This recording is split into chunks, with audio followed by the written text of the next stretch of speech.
And I want to bring in a couple of NBA champions to help me do just that. Kendrick Perkins, Richard Jefferson, welcome.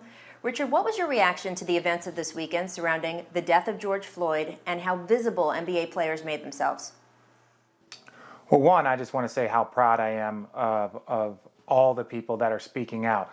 But I think America needs to understand they're looking at George Floyd and what happened and the fire that it has caused. But let's go back just a couple of weeks and we see what happened to Ahmaud while jogging.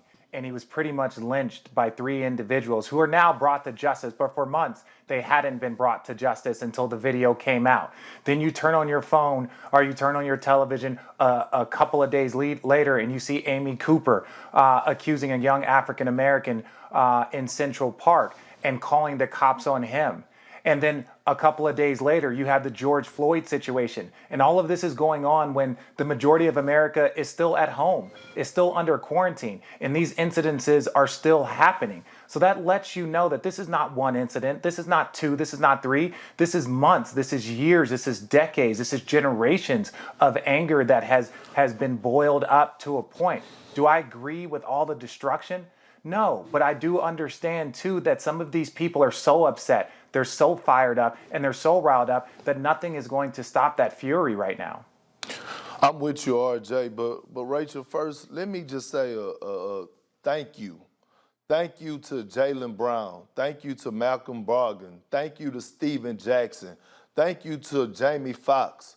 Thank you to Bun B. Thank you to Trey the Truth, the rapper. Why? Because they're standing on the front line. They're actually out there in the thick of things. And I don't know if people realize, but standing on the front line and being frontliners, like, you have to think about it. Some of the all-time greats who spoke up for civil rights and Martin Luther King and, you know, Malcolm X and Muhammad Ali, they lost their lives. They went to jail behind this. So, you know, my prayers out to all those ones who are standing on the front line and actually out there, you know, marching with the people and protesting. But here's the thing. Can we change racism overnight? No, we haven't been able to change it over hundreds of years. But what we can change overnight is the system. The system is what got everyone in an uproar. I mean, yes, racism plays a huge part, but it's the system. It's almost like we need to be able to call the police on the police.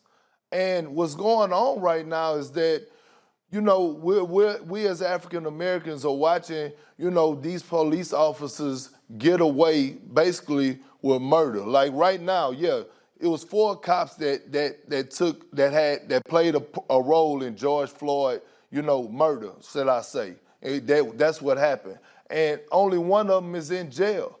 When they're out there protesting, they're saying no justice, no peace.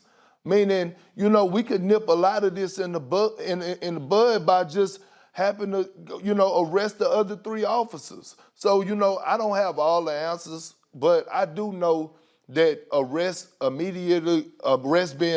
taking action and immediately arresting the officers for doing wrong, taking action right then could solve a lot of our problems. And to those people out there that are racist and have that hate in their heart, I only have a message for you, one thing to say to you.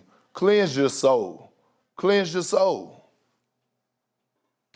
Thank you, Kendrick, and thank you, Richard. Words that we all need to listen to. And look, the NBA is again trying to step in to be supportive and helpful. The NBA Coaches Association has actually formed, according to Adrian Wojnarowski, a special committee to try to work with cities and address some of these issues so they can take more of an active, hands-on role. And I have to say that I have seen athlete activism in so many ways over these past few years, in the NFL, in Major League Baseball. But when you look back at where it all started, so much for this generation of athletes started when that Miami Heat team posted that photo of them all in hoodies to protest the Trayvon Martin death. And that's something that we hadn't seen in really decades, that level of athlete activism. So I've looked at everything that has come from that.